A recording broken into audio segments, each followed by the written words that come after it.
Blog Talk Radio.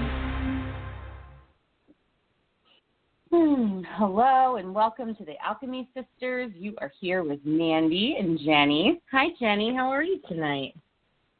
Doing pretty good, Mandee. How are you?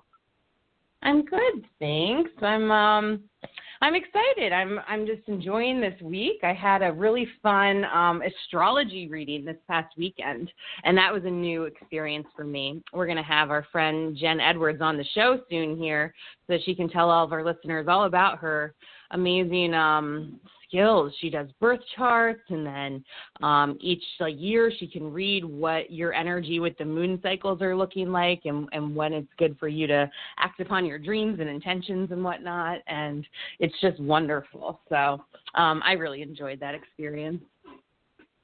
Yeah, I went on her website after you had told me that you had session with her, and I did see that she had some moon phase astrology readings, which intrigued me. So I have to make sure my birth time is right, and I'm going to set up a session with her so I can get a reading. I'm excited as well.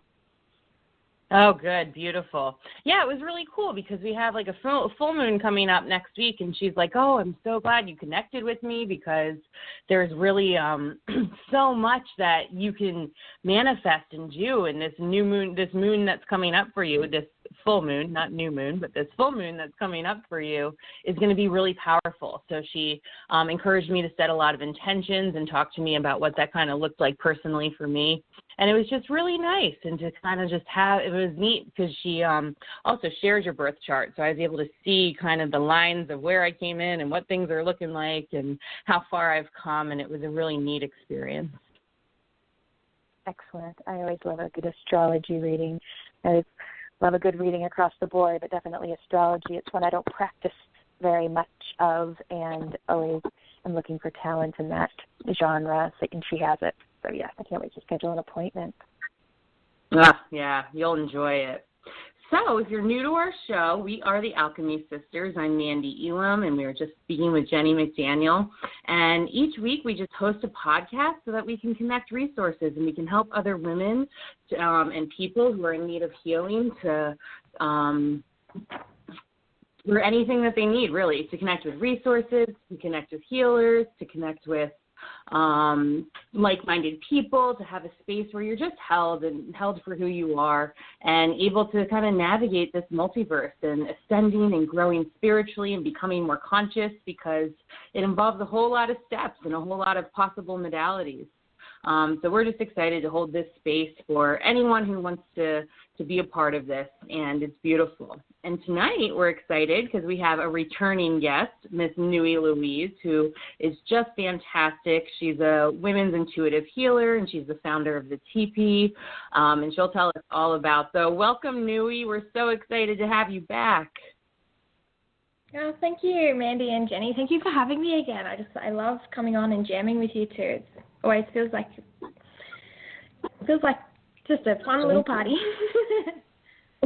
It's such a fun party. Will you tell our listeners a little bit about what it is you do and how they can get a hold of you? And we'll definitely repeat that information at the end, but we like to start with it as well while people are listening. Yeah, so my name's Nui. I'm the founder of the Teapee, which is a physical women's space in Armidale, New South Wales, in Australia.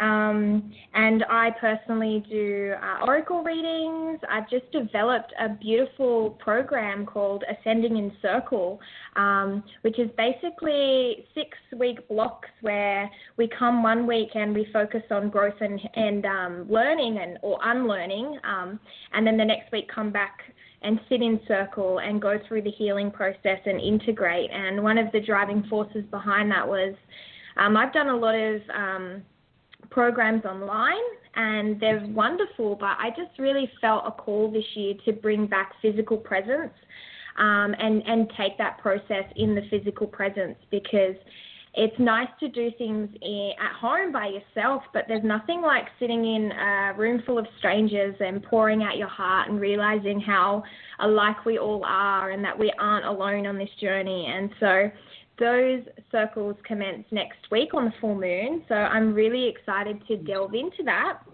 and ascend through the, from this physical form and get in touch, hopefully, by the fourth circle group lot, like block of 6, we would have ascended up into the quantum field and have a great understanding of what it is to be human, but also have the ability to create our own reality. So that's where I'm headed right now, which is really exciting.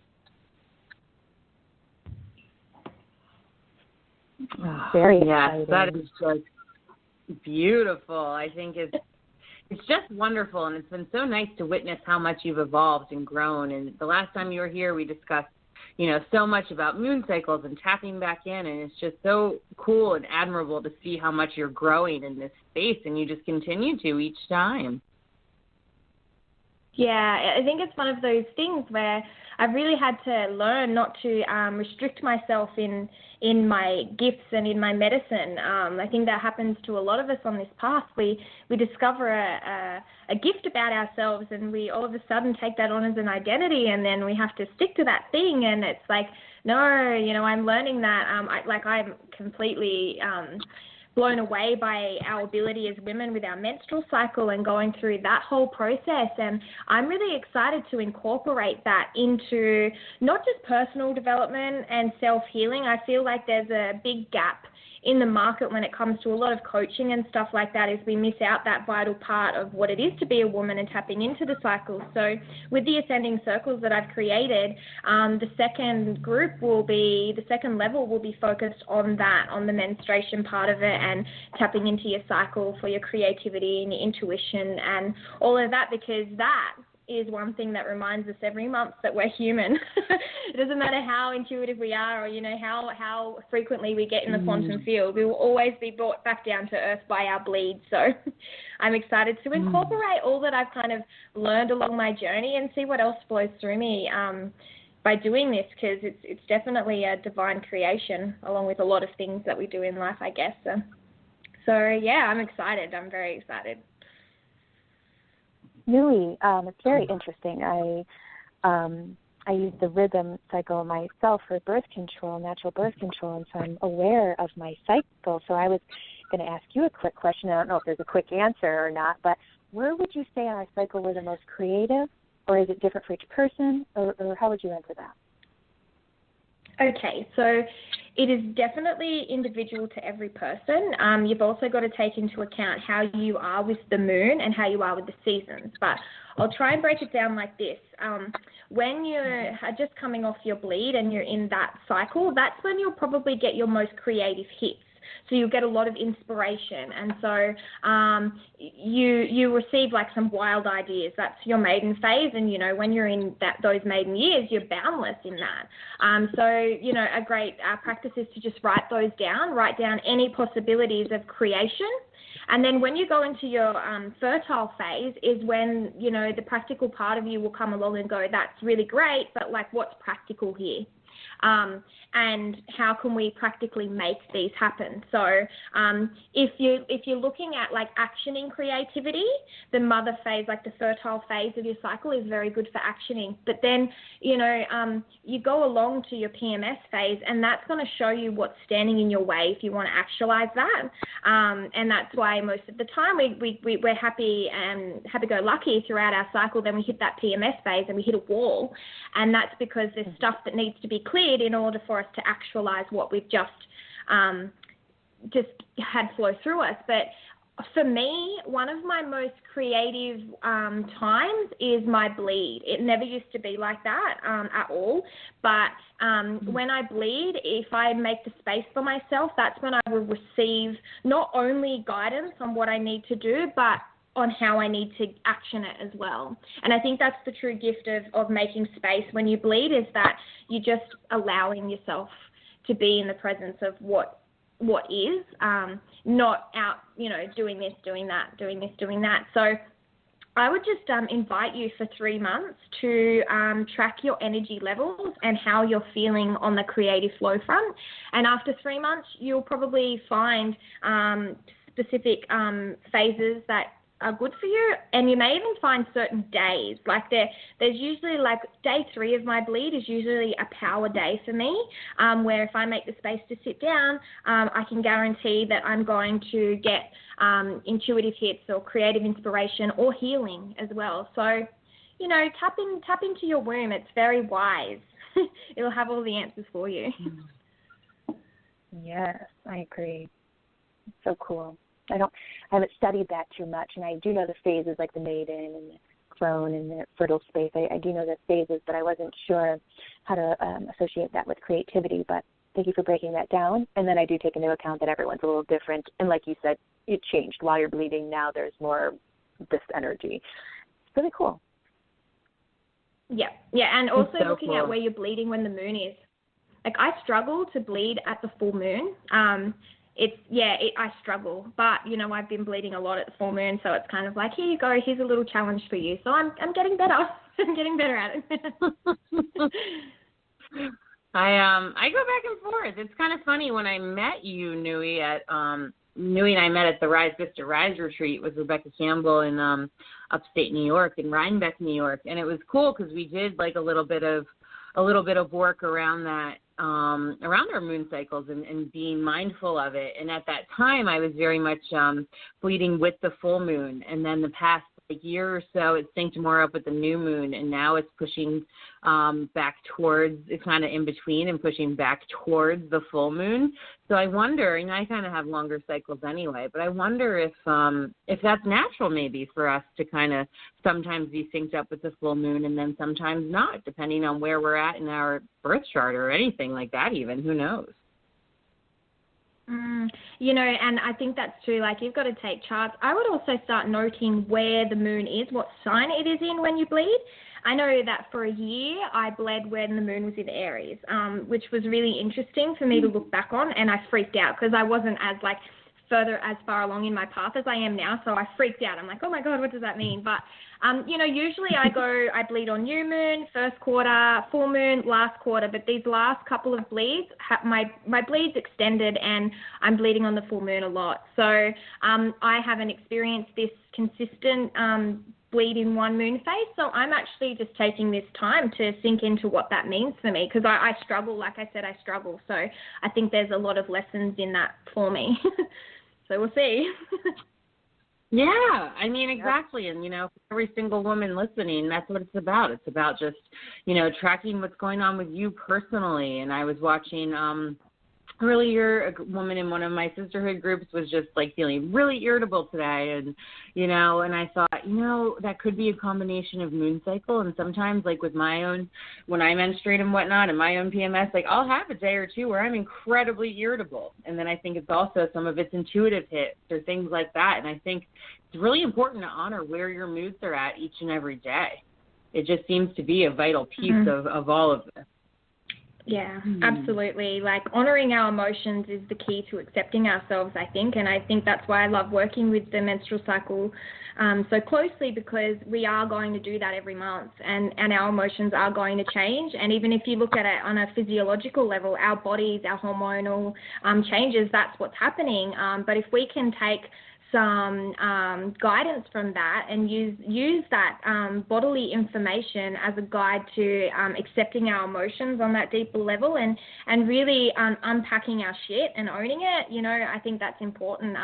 That's why, I love my PMS phase now. It's one of my favorite phases because I just feel so free. It's my wild woman, and I've allowed her over the years to become free in that space and become free in her emotions and her anger. And I find healthy ways to express them now, not just spraying it on anyone who walks in my path. So, practice and presence really makes a difference when it comes to our cycles. It must. Speaking of what Jennie was talking about, I kind of do the same thing where I've been off birth control for a long time now because it just did not agree with me. And I know that that's a big topic of discussion. And you may have some thoughts or wisdom around this. What are your thoughts around trying to, authentically track your cycle when you're using birth control? And also, what about, like, you know, even if you're not, or you're PMSing and you have crazy pain symptoms and you want to use, you know, some ibuprofen or things like that to numb it? What are your thoughts on that? Pharmaceuticals in the womb space, I suppose. So my thoughts would be it's definitely it's harder to know what is yours and what is fake, basically. I mean, the pill and things like that are synthetic drugs, so they're designed to not allow our hormones to work naturally. So on the basis of that, what we're feeling isn't necessarily what we're really feeling. It's what something is telling our body to feel. I couldn't take birth control personally. Every single one I tried made me extremely angry. And I was lucky that I found a doctor who worked with me and realized that I had bad acne, and I know a lot of women go on birth control to control that. But my doctor had found that I had an overload in copper and a deficiency in zinc, all because I had really bad constipation. So, you know, that's the thing, is like our bodies, like even though it's going on in our womb space, we've got to remember that all of our organs around that area also play a huge role. So if you're someone to get, you know, cramps and stuff like that, it's really important to practice connecting with your womb space. I can't tell anyone like what's going on, but I'm just about to commence training for a womb and fertility massage course. And the reason I wanted to take this is because I know that a lot of women store pain and fear in our womb space. It's, you know, when we get scared or when we feel unsafe, we automatically clench our lower stomach and we put our hands over there. And this has been going on for generations. And so my whole focus in doing this course was to really give another modality for women to be able to clear that space. Because if you're experiencing any kind of pain, something needs to be shifted. We're not meant to be in pain. We're meant to, you know, it's just the way that our womb space, you know, swells up when we bleed, there's discomfort there, but we're not meant to be in excruciating pain. And I think a lot of women think that it's normal, because I think PMS and cramping has kind of been like sensationalized, like it's all a part of the process, but it's not. It's not meant to be like that. We're not meant to be in pain. It's meant to be an easy flowing process that allows us a lot of gifts. So if you're someone who is experiencing that, I would definitely go and speak to a doctor who is more naturally inclined and not someone who's just going to put you straight on something else to, you know, numb the pain, a Band-Aid solution. Look at your nutrition, because that has a huge part in all of that. Your liver, like our liver is really important when it comes to letting go of hormones in our body. So if we've got excess fat in our liver, our estrogen isn't being let go of properly, also through our bowels. Like, so if you've got issues going to the toilet, then you'll probably experience issues with your bleed. You know, so many aspects play a role in our functioning of our womb space that I think for women, like taking back that responsibility, you know, and really finding doctors that will listen to you, because a lot of the time we go to doctors and they just shrug it off that, oh, it's just, you know, it's just your period, here, take this. And no, like it may be just your period, but it's not meant to be like that. So keep searching until you find someone who listens to you and guides you home to listen to your body, because sometimes we just need to be taught how to listen to our body. We're not taught that these days, so seek that out. Mm-hmm. Very interesting. I when I lived in Chattanooga, Tennessee, I got wind of this exceptional healer. She's a kinesiologist and basically did muscle testing on me, and I would have to take ibuprofen. It was going on for about a year now, like 2 ibuprofen per cycle, because it would just be really intense, the cramping, and I'd have to like go do something, and I wasn't able to think straight. I guess I might be kind of a wimp with pain because I don't have a lot of it. But anyway, I had to take ibuprofen. I'd take some Advil, and I think that was a little easier on my body, but I didn't like that. I was using it as a crutch until I could figure out what was going on. But I got rid of this kinesiologist. She did some muscle testing. I started taking this supplement, which was a liver detox supplement. Gone. cramps gone. Had my typical, I know it's coming and I feel it, but it's not, it occasionally will pop up a little worse, but most of the time it's very, very manageable now.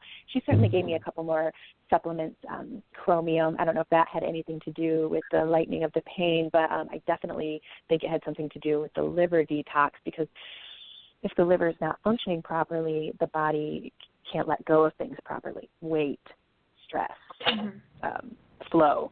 So, yeah, I think there's something to that liver thing, and everyone on this planet should go ahead and take a look at even just a milk thistle supplement, as little as that, let alone a full-on detox if one wanted to, because we're surrounded by toxins, and a lot of the foods we eat have preservatives. Even if you're relatively healthy, some of the foods still have preservatives, and we're breathing the air, and it's a good idea to do the detox for the liver.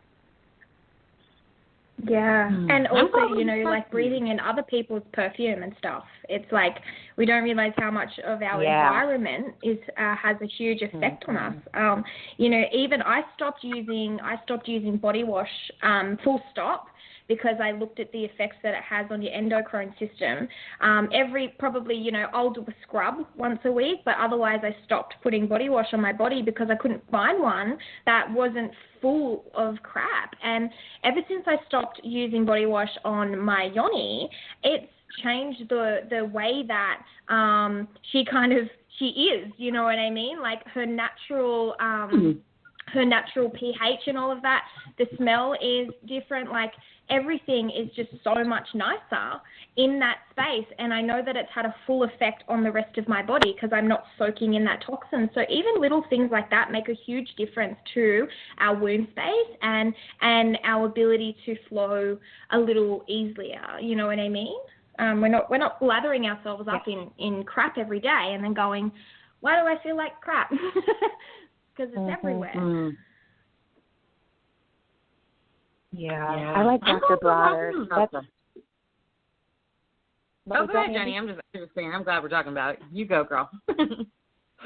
I was just thinking, I went through a phase where I had to get rid of all chemicals that I was putting on my body. This was like 10 years ago. And even some of the natural soaps had too much of an intense perfumey smell. So I went to Dr. Bronner's, and I don't know if they have that in Australia where you're at, Nui, but it's like a multi-use soap. You can use it to wash your hair, wash clothes, wash your body. Very natural. There's a documentary on Netflix called maybe something like The Magic Soap Box, Dr. Bronner. And he's a brilliant German man who is just eccentric as all get out. And in my opinion, he's probably got some of the best soap on the market. He's been around since, 50s or 60s or something. I'm going to have to try. So we do have Dr. Bronner's here, and it is a little bit expensive. So my sister swears by it, and I'm just like, so you know what, I'm going to take the plunge and buy some, because even if it's just for my hair, because I use like organic, all kinds of shampoo, but I used it yesterday, and even then I got that smell, the smell that goes, something in this is not right. And so I was thinking, like, what am I meant to do? I'm buying all the things that, they advertise to me, but so I'll try Dr. Bronner's, because I think, that might be a good, and because apparently that you don't have to moisturize once you use that either, do you? It does something to your skin. It's very soft and soothing, so I've never actually used it on my hair, but I've used it for everything else, and it is soft and fantastic. So you'll have to come back and tell us how you feel about the results and if you had to use some conditioner with it. But they do have tea tree type of the Bronners. They have peppermint, rose, lavender, all these different kinds. But the tea tree, I think, would be fantastic for the hair, too, add a little extra cleansing. Wonderful. Thank you. Good tip. I love that stuff. I used it a bunch when I was camping, is when I got to know it, because it's eco-friendly and stuff. And then Jennie came to visit me actually this past summer and left a little bit, and I used it up, and then it made me buy more because I like it so much. And I like all the different scents that they have. I really like the peppermint and the lavender and the tea tree and stuff, and it just feels a lot better and a lot cleaner. That's been something that's been rising with me really recently, is the chemicals again, because I'm like, this is really, I had a vocal cord dysfunction thing happen where we thought I was having anaphylactic reactions about 1.5 years ago or so, And it turns out I was just highly sensitive to my environment and everything that was around it. And so I had to learn all these breathing techniques to push all of that out. And I had to even practice if I was around, like, pollutants or if I was around, like, cigarette smoke or things like that, because I had to make sure that I made sure my vessel was breathing regardless, and that my vocal cords didn't. It's kind of like your throat kind of shuts off, and so it's this weird thing. And so I've gained a little bit of a tolerance again around chemicals. And just over the past couple of weeks, I'm like, this really just is not in alignment with me. Then I'm doing this whole liver detox thing too. So it's interesting. Nui, I was going to ask you, what about for young women and little girls? Like, I remember when I was like 10 and 11, and I'm sure I had liver things going on at that point, just because I, was a kid who grew up on preservatives and, Campbell's soup diet and things like that. What's your suggestion for like all the parents out there and the moms and the young girls who are just starting this process? I know I started young. I was like 10 when I first got my first bleed. So I'm curious about your wisdom around that. So young girls are starting to bleed a lot earlier than they, it's down to 8 years old now, and sometimes even younger. And I put this down to the hormones that are in the meat and stuff that we eat, because we're constantly absorbing all these hormones. And for young girls, and I think it's a process of, as mums, we try and do the best job that we can, right? Like with the tools that we have. And I think it's time for us to all kind of admit that we don't know everything, but what can we learn? Because when we've got children, they can't decide necessarily what they eat or how they eat it. It's up to us as parents. And so as mothers, I think if we get back in alignment with our bodies and we start to tap into that, then we're better able to guide our children towards that. I mean, I've got a daughter. I'm definitely not I definitely don't eat everything organic and all of that kind of stuff. It's a slow transition for me and my family, because if I go, I'm going to do this and cut everything out, that's not sustainable for me, not who I am as a person. So it's about making small incremental changes that over time will lead to big changes, and one day you'll be in that space where your family is eating happy, healthy, meals. For young girls, I think ensuring that there's enough vegetables and fruits in their diet, we definitely don't get enough of that. Even as adults, we have to remind ourselves to eat more, nutritious stuff. We've grown up on a fast food kind of way of living, and so creating that, teaching our daughters about their body, and not from a space of fear, from a space of wonder and excitement, and that this is our own precious temple on the inside and the out. So not only is it about the way that we look, but it's also about what we put inside that's within our food and our thoughts and, our environment and things like that. For my daughter, I know that she is very unsettled around the new moon cycle. I think I mentioned this on the last podcast. She gets really irritable the couple of days before new moon and a couple of days after. She doesn't sleep very well, and I know that she has pretty crazy dreams because she rolls around kind of moaning all night and talking. And so I think that alone is going to be a really, and then, come full moon, she doesn't like to sleep. She's full of beans. So that's something for her when she reaches that age that I can go, well, this is what I've noticed about your cycles. When it comes to the moon, now it's up to you. This is all the knowledge that I have, but now it's up to you to decide what your body's telling you. I can only teach you so much. So I think for mothers, it's really about getting in tune with our bodies, healing our wounds around that, and so we can pass it on to our daughters, not pass on, the pain and the trauma and the fear that's been passed on for so many generations. So, yeah, I mean, it'll be an individual process for everyone, I assume, and all I know is that being a mother of a daughter myself who's 6 years old, I don't have all the answers, definitely not. And whenever I'm feeling confused, when I'm looking at her going, is she going to grow up to be a decent human? I have to check myself and say, am I being a decent human? Am I providing her with a decent human environment? Because that's all that I can really control. So, yeah. That's all we can do is lead by example and hope for the best. and as we get better, then it trickles down, and we just have to do our best each day and forgive ourselves. And, and that's just it. I know there's so many women who feel, so, moms especially, so much guilt, like trying to keep up with all the healthy eating and the preservatives. And, 30 years ago, when I was younger, 40 years ago, it was a totally different thing that we thought was healthy than now, and a lot of it's about just doing the best we can now. And I think it's just important to know that, as you were discussing, that the pain part of it is really like a nice compass to show that there's an imbalance. Because I was one of those people who always grew up thinking that a lot of pain with my period was really normal. And in fact, maybe I was just more fertile or like more of a woman because I had more pain and it was longer and I had more cramps. So I think that this is a brilliant discussion. Yeah, and for anyone out there that does have pain, I think, a dark chocolate is a really great medicine for cramps.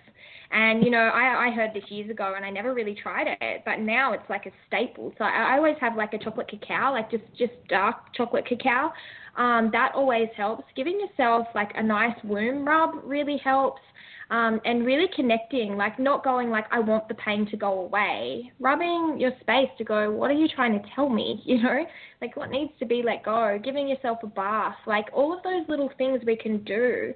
Like I said, after time, they lead up to big change. And after a while, you'll be so connected and you'll be so pain-free that you will wonder why you spent all these years in pain in the first place. So true. I'm working on that. I've been moving pain out little by little for a while now, and each day gets a little better. So I love it. I honor it. If you are just tuning in, we are the Alchemy Sisters, and we're here with Nui Louise talking about all kinds of wonderful things. If you're interested in getting a hold of the Alchemy Sisters, you can follow us on Facebook, facebook.com/the Alchemy Sisters. Jennie and I are always sharing all kinds of different little healing resources and memes to make you laugh and, things to make your heart sing a little bit. And we always share our shows, and we always share the current work of guests who've been on previously. We also have a website. It's currently called the Alchemy Ascension Academy.com. It will be shifting, though, to our new project, which is going to be Heart Over the Ego. And as we continue to create it, we'll tell you all about it. So we just honor you and thank you for tuning in and listening. So, Jennie, is there anything you wanted to discuss in this second part of our show? Nope, I'm glad that you gave everyone our information. And just to reiterate, we're here every Monday, 3 p.m. Pacific Standard Time, and that's 6 p.m. Eastern Standard Time. And each week we have a different healer powerhouse on. And today we have Nui, and we're excited to have her. Let's see. I didn't have any big topics today. It was kind of like a chill week of just regular flow of work. I was going to ask Nui how many children she had and how many of them were girls. So I just have one. I just have one daughter. I was always adamant I was going to be just, the auntie, but she came by surprise and she accelerated my journey. From the moment I found out I was pregnant, it was like, here you go. I'm going to wake you up now. So she's been a gift in so many ways. But I'm just one for me. I'm happy with one. Happy with one? And then did you say she was 6 or 16? I didn't make that out. She's 6, so 10 years until she's 16. So I've still got 10 years before we get to there. And then I'm reading her energy just from afar, and you've got fantastic energy. Of course, she chose your womb to come out of because she's also an old soul. I'm just curious, is she showing any special talents as of yet in the, empath world? Did she seem to have any special topics that she's interested in, or is it too soon quite yet for her? It's interesting. She's very imaginative. So she imagine plays a lot, and so cool. It's funny to watch. She's 6, heading into 7, and I know that at this age they start to leave the kind of spirit world behind a little and enter into the more ego presence. And so we're just trying to prolong that process for her of staying in the spirit world, if that makes any sense, and being able to pull that over into the physical world when she starts to realize that, oh, like, shit, I'm human, you know. So I wouldn't say that she's got specific gifts per se, but I think that one of her biggest things will be creation through imagination, because she has this way of just going, like, I want this, or I need this, and it happens like straight away, and it's because of her belief in it, but she's already created that in her mind, and the way that she does it, sometimes me and my husband go, what? She just asked for that, and then it just popped up. That's crazy. So yeah, I mean, it's interesting, because I kind of like, it's as a mom and someone who is intuitive myself, I kind of want to step back and allow her to have the experience herself, because there were times where I thought I could try and control it, and like, you can't really do that. So yeah, stepping back and allowing her to just be in the presence of her. Excellent. Yeah, I'm so glad she chose you. I love it when I see high-vibed individuals ushering in little high-vibed individuals. It just pleases me, and it feels like we're winning when I hear about it. So thank you. We are winning. We're definitely winning. And it's interesting because my husband is very, like, he's very much mind man. You know, his dad was a molecular biologist, and so he's a very science-based guy. And so it's really nice because I think she has a good balance of, and I've just got my husband into Joe Dispenza, so which is amazing because it's like he speaks my language, but he also speaks his language. So it's great. So I think that our daughter has a great balance of that masculine and feminine, you know what I mean, of that mind and that intuition and all of those types of things. So, yeah. Wonderful. I like to call those kids hybrids. You know, they got that artistic, imaginative, but yet science back. It's really quite brilliant and balanced. It always makes me think of, like, Einstein, you know, got both angles coming in. It makes them a superior, intelligent, well-rounded individual. Excellent. It's a beautiful way to look at it, actually. Yeah, you've got a magical little sprout on your hands. You have fun with that, Mama. Mm-hmm. Yeah, and every day is. I did want to talk to. I was talking to Nui last week a little bit, and we were sharing some similar energy and feelings around some stuff that we've been seeing in the community, particularly with women who are evolving spiritually and growing. And there seems to be somewhat with some, not with everyone, but, you know, with a good amount, there seems to be a lot of, I guess what's the best way to describe it? I guess with a lot of seeing with one another with competition as opposed to compassion, and this need to constantly to give and receive, which is important, but there's a little bit more to that. And Nui had so many like wise words around it and thoughts around it that I kind of wanted to ask what your impressions of all that energy that many of us have been seeing right now on the rise between women. Me? Yeah, really. Yeah, sorry. it's yeah, no, that's okay. Yeah, our conversation last week like sparked a lot in me because, you know, we're talking about how there has been a big rise. You know, a lot of women are waking up and they're reaching these like great levels, but it's also very unreachable for a lot of women to actually get to them in their work. And so for me personally, I've had to actually check in and say, like, okay, you're here to create change, and yes, I want to be compensated for that, you know, as an energy exchange, but do I need to put a ridiculous amount of money on a package in order to make it worthy of the work that I'm doing? Or can I keep it at a price that is accessible to everyone and be able to create more change on a bigger level? I know so many people, like, especially online, and this is why I'm happy to bring my work back to the physical, because online it's really hard to know what you're getting until you've paid for it. And sometimes you think you need all these things, and then you pay for these courses and you're not getting anything out of it. You're still walking away confused and detached from yourself. And after, I took a few months off at the end of last year because I had to get my ego in check when it came to the work that I was doing. And I really wanted to reevaluate the energy I was putting out there, because a lot of women in the field, connect online, which is fantastic. It's so great that we have a tool like that. But what was happening and what is still happening is that, sometimes people add you on your social medias and they start conversations and you think that you're really connecting with a like-minded person, and then they start selling you stuff, unsolicited selling, and they start selling you stuff. And when you don't want to buy the stuff, you're no longer connected. I've had people add me into groups and then kick me out because I'm not paying, even though I was added into them.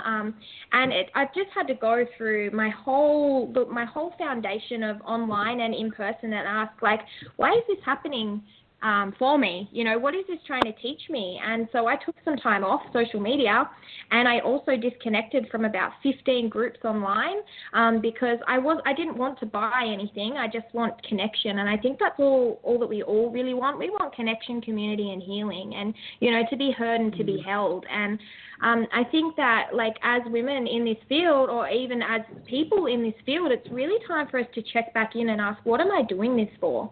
Am I doing it because I want to create that healing, or am I doing it because I want a bank full of money? And there's nothing wrong with having money, absolutely not, and I think that's a huge wound that needs to be healed in general in this field. Is a lot of people, we have the ones that overcharge, and then we have the ones that don't charge at all.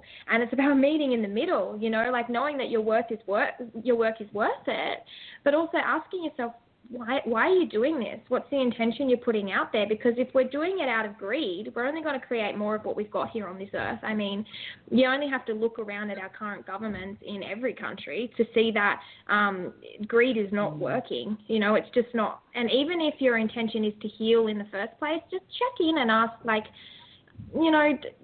how many people can actually access this? And I think for women, we have been underpaid for centuries. We have been pushed aside, and healing needs to be more accessible to everybody. And forgetting how much money they have, and asking how can I genuinely help this person? Go home to them. And I think that's the biggest for me. I've had to ask, why am I doing this work?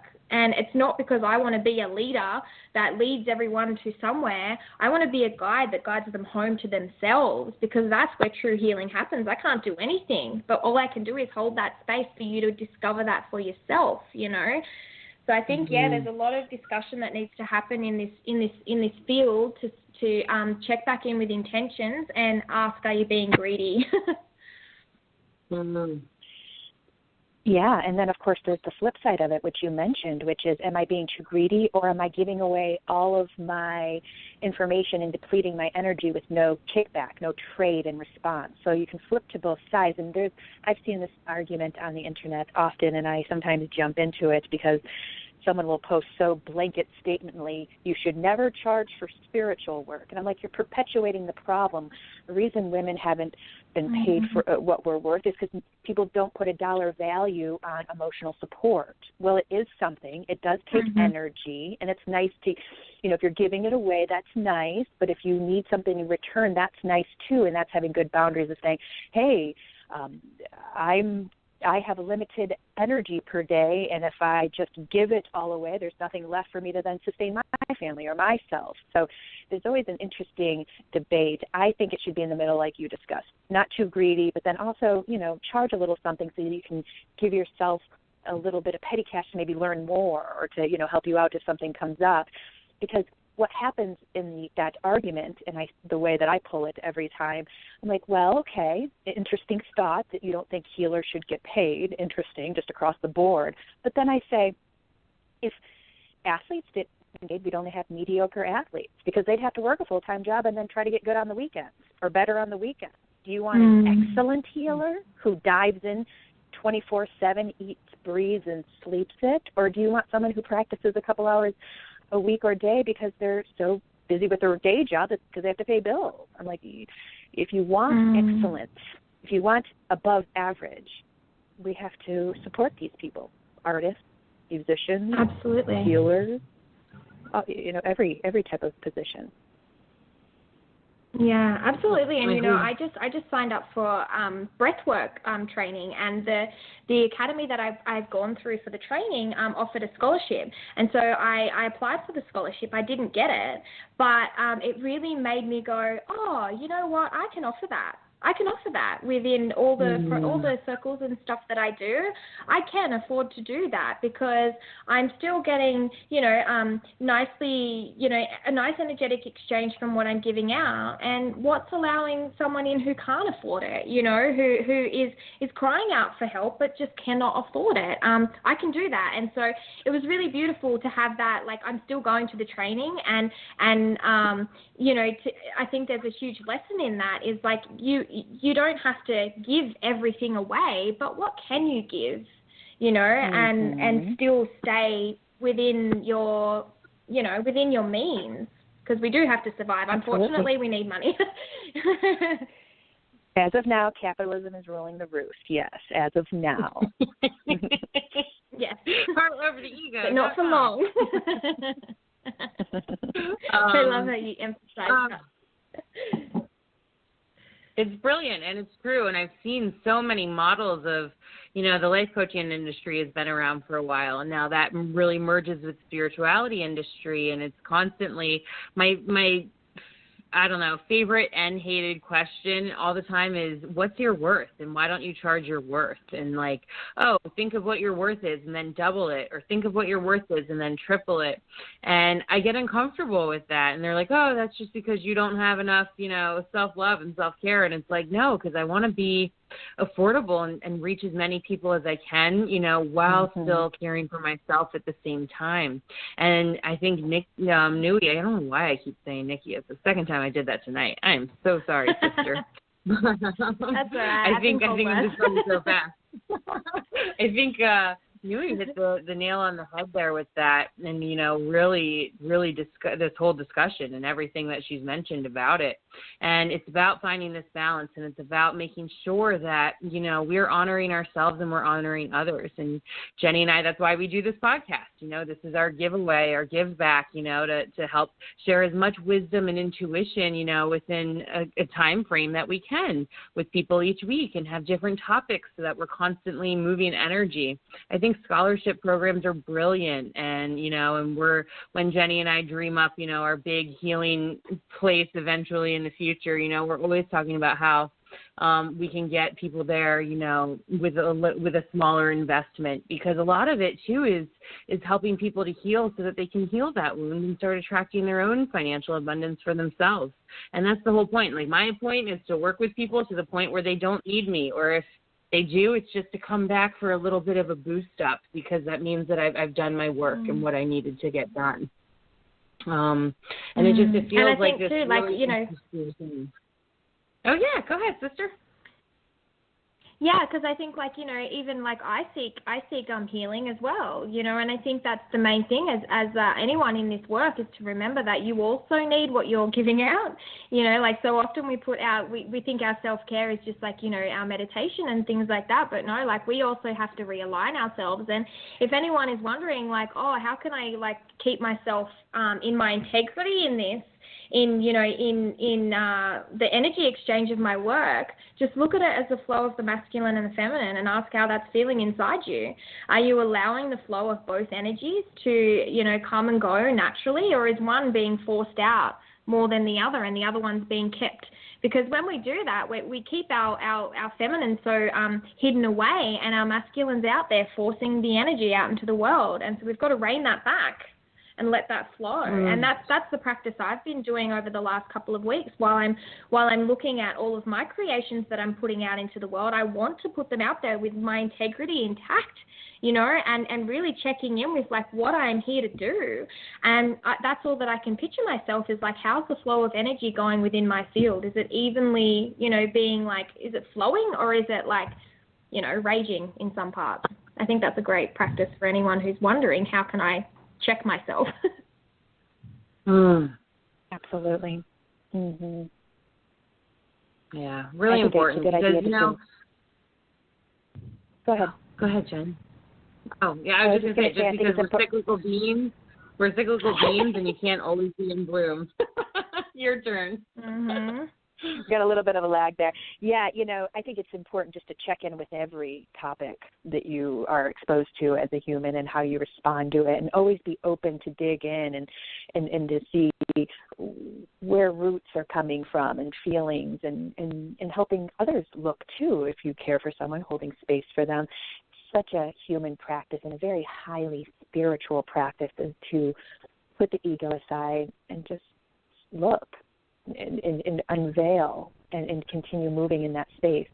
Hard to do sometimes, and sometimes, you know, sometimes my ego's flaring, and I'm just like, hey, I'm a human, I'm going to let it flare for just a second, and then I try to put it aside and then look at, whoa, that was an intense feeling. What is the trigger? What's my major malfunction? And then I look at it lightly and joke with myself and be light with myself, not, oh, you had the shame and guilt, you should feel even worse about that. No, that adds more gas to the fire. Being patient with yourself and loving yourself and knowing that's what we come here in the physical to do, amongst other things, but to really dive in and feel and learn and expose ourselves. It's literally the reason we come here.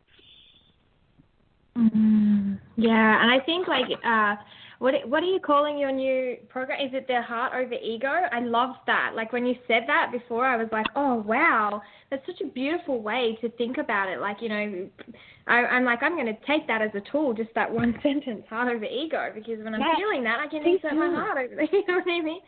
Yeah, and so like that name works. It works. It really does. It triggers a little bit. We just had a meeting. Ah. Mandee and I just had a meeting the other day where we were like, wow, should we change our, website domain we were talking about, Mandee? And we're like, let's just go with it. Let's just use our mantra for everything and just put it out there and really push that sentence, because it says so much and it's so layered. And yes, it's our old but new thing. We've always said it, but now we're really going to start standing behind it and using it as a mantra. Well, it works because it got my heart jumping.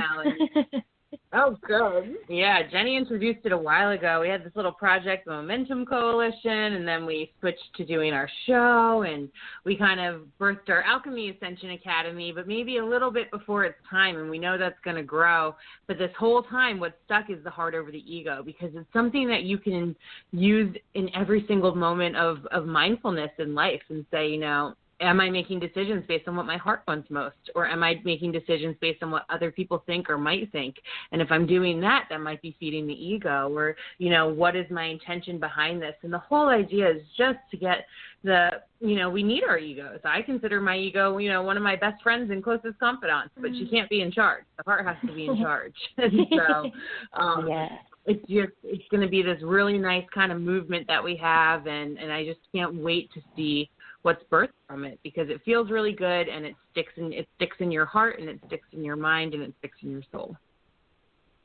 Yeah, it's part of the reason we picked the Alchemy Sisters as a name for our show, because we like to say heart over ego and then alchemize ego into heart energy, and just shifting and changing that dynamic is kind of like our MO. To save the planet, not to be too dramatic, but really. Yeah. Well, I think that's what a whole lot of us tune down and do. Yeah, and blending the two, you know, like you said, like to alchemize it instead of pushing one away, invite it in.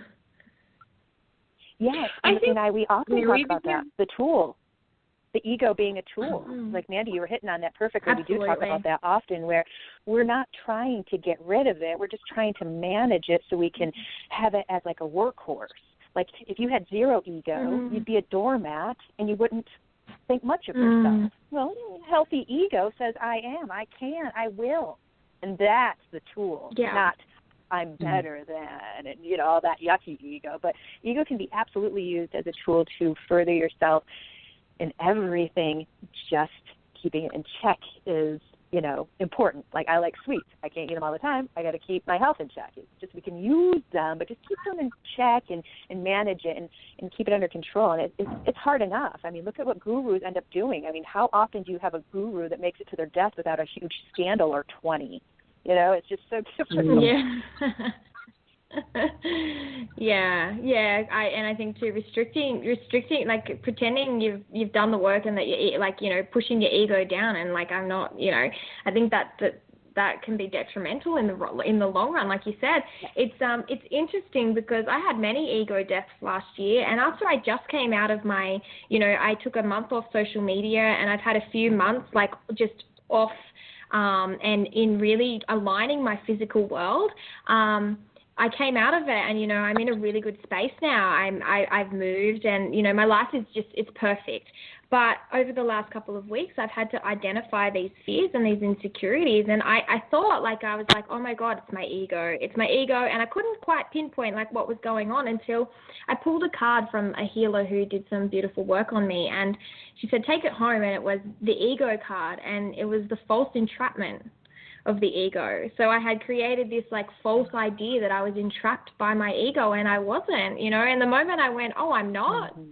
My life just opened up and flowed again, you know. And so it's like, yeah, if we go too much into the ego work and thinking that we have to, you know, wrangle it down and do all this stuff, we can become stuck in that, and it's debilitating. And after the experience I just had, I'm like, right, I know what that feels like now. I know what that false entrapment feels like, and I'm going to be very conscious not to do that to myself again. You know, I'm not allowing that fear or insecurity to keep me in that space anymore. Brilliant. It's the challenge. That's a high vibe lesson there that you just nailed. And you know, you can see in every major religion that we know of using guilt and shame and you know fear to keep people in a box. It's too heavy at that point, and I'm glad people are seeing it. I do like the idea of there being churches in the future. I don't think we have to just get rid of them all, but you can see with the decline of churchgoers or congregation, I guess we can say, over the years, it's just dropped, and all these scandals with the Catholic Church, and you know they sit up there on top of everyone with the guilt and shame. Many religions carry it, but you know the Catholics are notorious for it.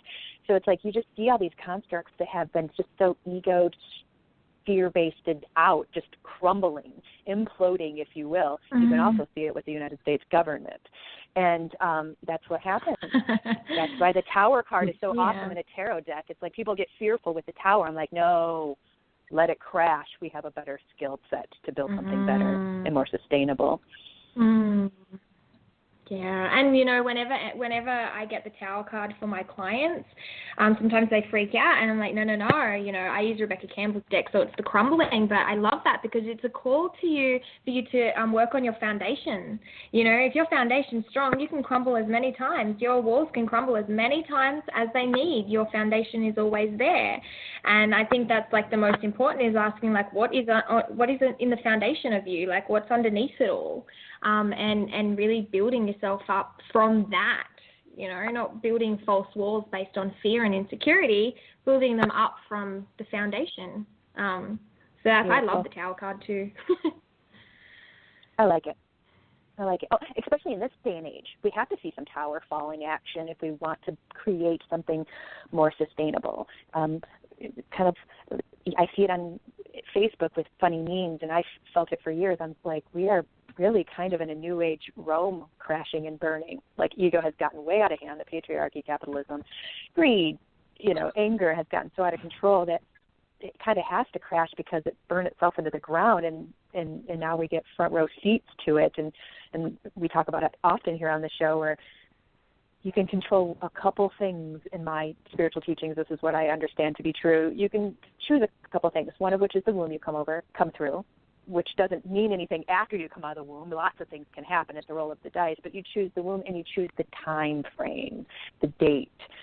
So a lot of us healers coming in that are, in our 30s and 40s right now had a little plan in the non-physical where we were like, who's all going? We're going to need a big flush, a royal flush. Who's going? We need like millions, and so jumping in and being the pioneer type to come in and just break systems and stand there while they crumble and have the tenacity and strength to build after. And that's us.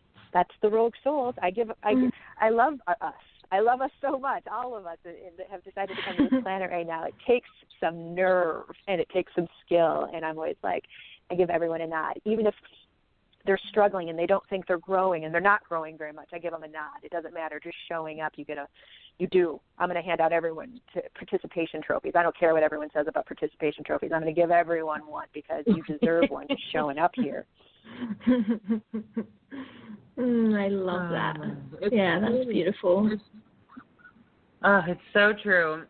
Just so our listeners know, we had a tiny bit of a technical difficulty getting our show started. And Nui, I didn't get to ask you, do you have to run or do you have a few extra minutes to keep chatting with us? We do have a caller. I thought it might be fun to take a caller. Okay, cool. And then I figured if you had to run or had a client, we could just, let you bow out. But let's do it. Let's see who's calling and what they need support with. So we're going to take a caller. It's area code 585. So let's see. Hi, 585. You are on the air with the Alchemy Sisters. Who are we speaking to? This is Jennie. I was actually listening, but that's you fine. were just listening in? Yeah, but that's fine. I guess it was meant for me to ask a question or see what's going on. Meant to be, I suppose. Yeah, I came right in here, and you're the only one, so I thought, why not? So what's going on for you, Jennie? You have me, I'm Mandee, and you've got Jennie and Nui, and we're all intuitive healers, and would love to support you if there's anything you want to take a look at. Okay, great. Whatever my spirit guide and guardian angel wants to tell me or let me know or warn me about. Okay. Do you want to kick us off, Jennie?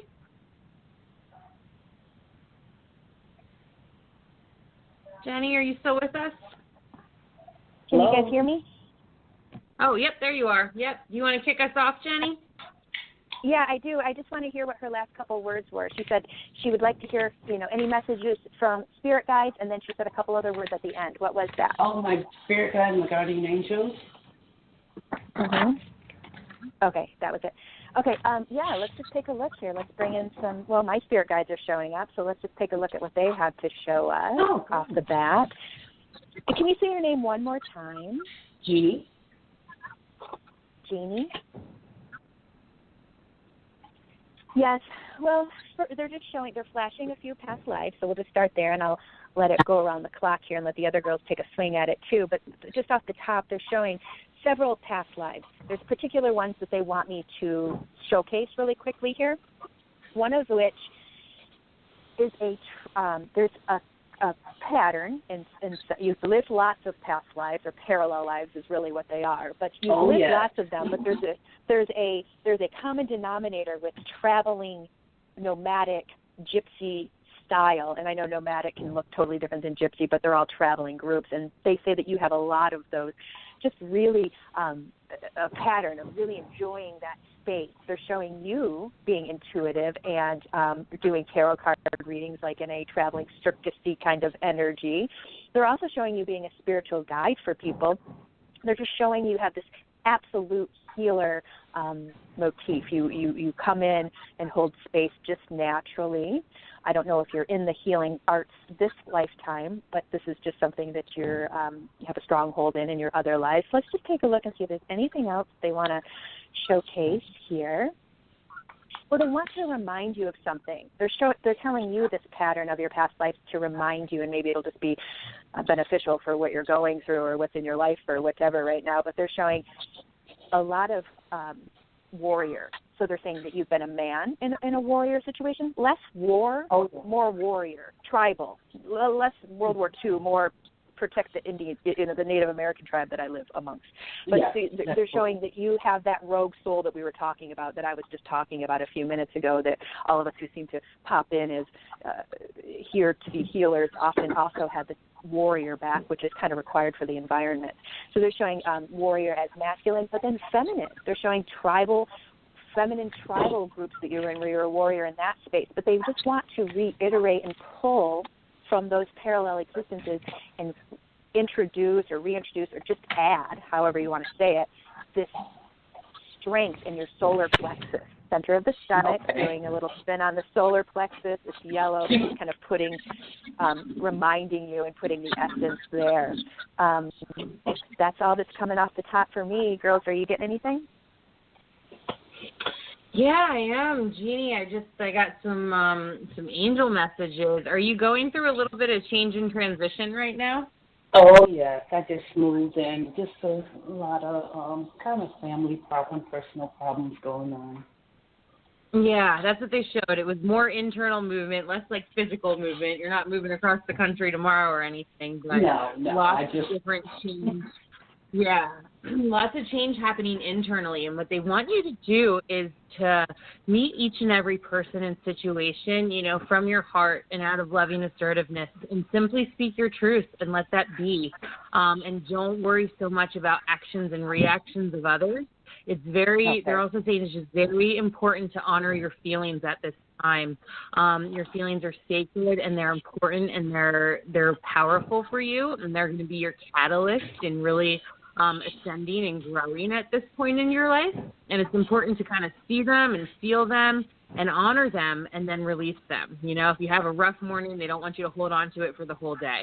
And they want you to breathe it out as soon as you can or allow it to move through you. You're also very much ascending, and there's lots of things moving out of you at a cellular level at this time. So if you just have a down day and you don't even know what's causing it, don't even worry about it. Just honor it, go and listen to some sad music or watch a movie that makes you feel a little bit better or consoles you.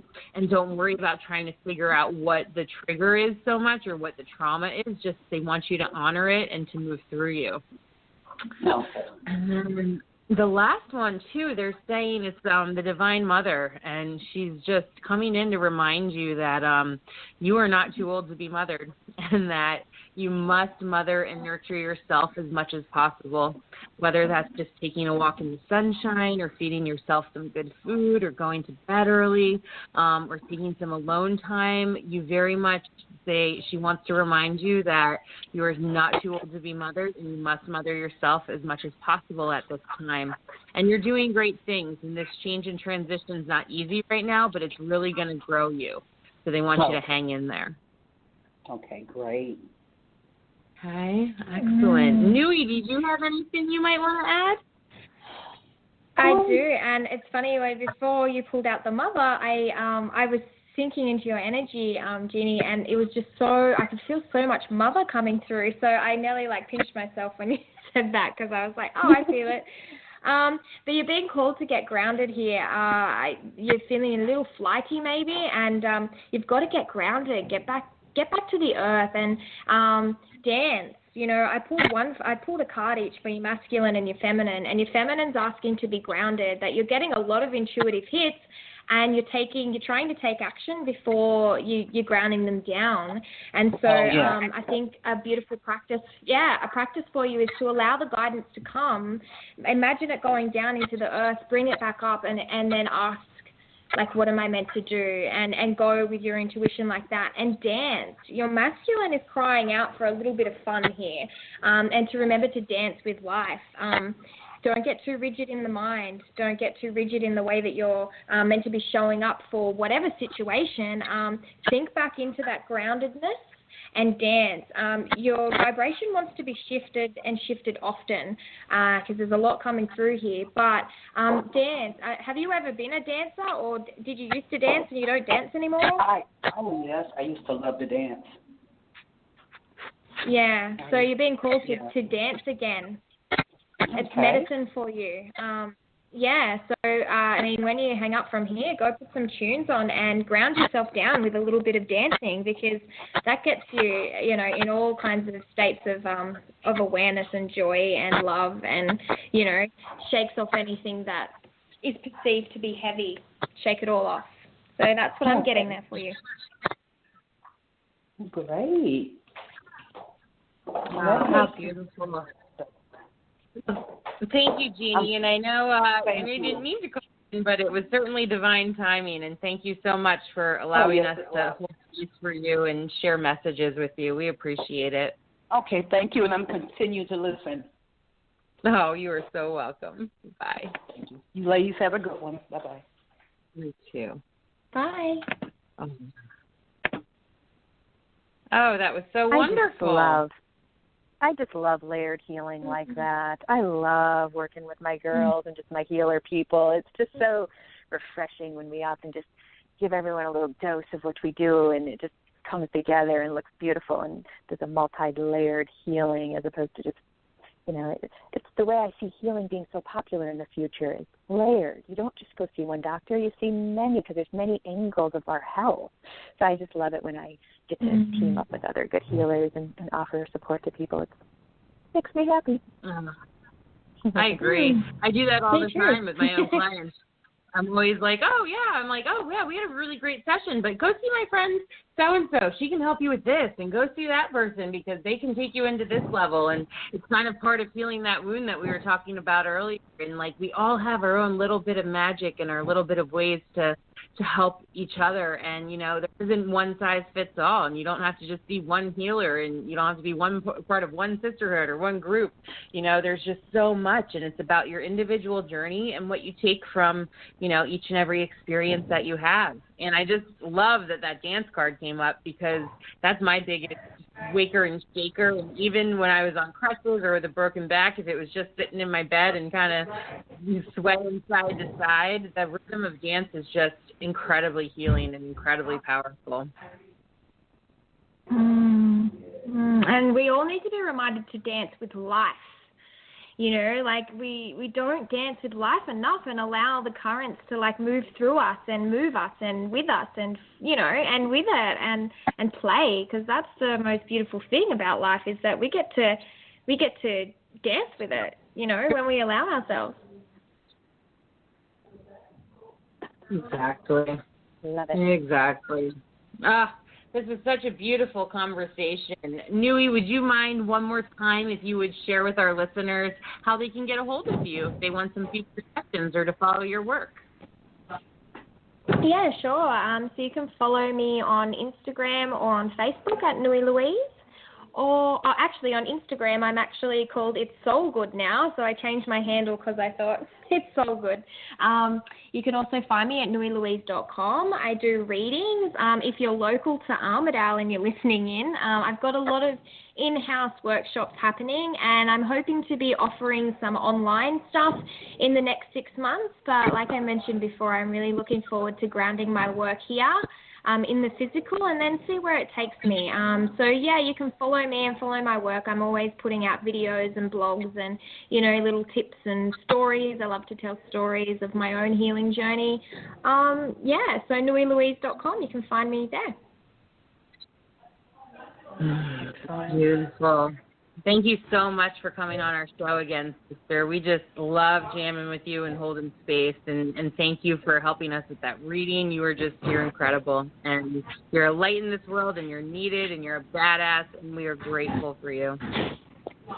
Thank you both for having me. I really appreciate it, and it's always just such a nice jam out. Like, you know, one day we'll do this in a physical presence, I think, because I'd love to meet you too, Jennie, and vibe. Yes, I agree. I think that Mandee and I would absolutely, we'll figure that out as soon as we can. Mandee, we're going to get to Australia, okay? We're going to get there. We're going to check the healing vibe. We're going to hang out with Nui. We'll get in the physical. We'll do maybe a little lecture. It'll be wonderful. Start manifesting that now. We'll land it next year. Great. Manifesting now. Yeah, and I'm hoping to come to Florida at the end of the year. It's on my list. It's on my list now, so It's going to happen. Cool. Yeah. Thank you. Yeah. Thank you both for having me. It's our honor. And thank you to all of our listeners for listening in and being here and showing up for yourselves and one another and just tuning in and seeing what you can pick up and what you can improve in your own life today. I'm going to pass the microphone on over to Jennie because she always does such a fantastic job of closing us out. Thank you, Mandee. I want to tell everyone again that we're here every Monday, 3 p.m. Pacific Standard Time. That's 6 p.m. Eastern Standard Time. And we'll be here every Monday having different topics. Sometimes we'll have callers. Sometimes we'll just do some talking. We love it when you show up, and we want you to keep showing up. If you have any topics that you'd like to learn about or be informed about, send us an email. You can reach us at the Alchemy Sisters on Facebook and the Alchemy Ascension Academy at Gmail. And just reach out, let us know what you think. If you want to be a guest on our show, let us know what you're into. What light do you shine? And, of course, everyone shines one. We want to know your color and what you're into. So give us a call, give us an email, give us a message. We appreciate you all, and everyone have a lovely evening. Bye. Bye. Bye.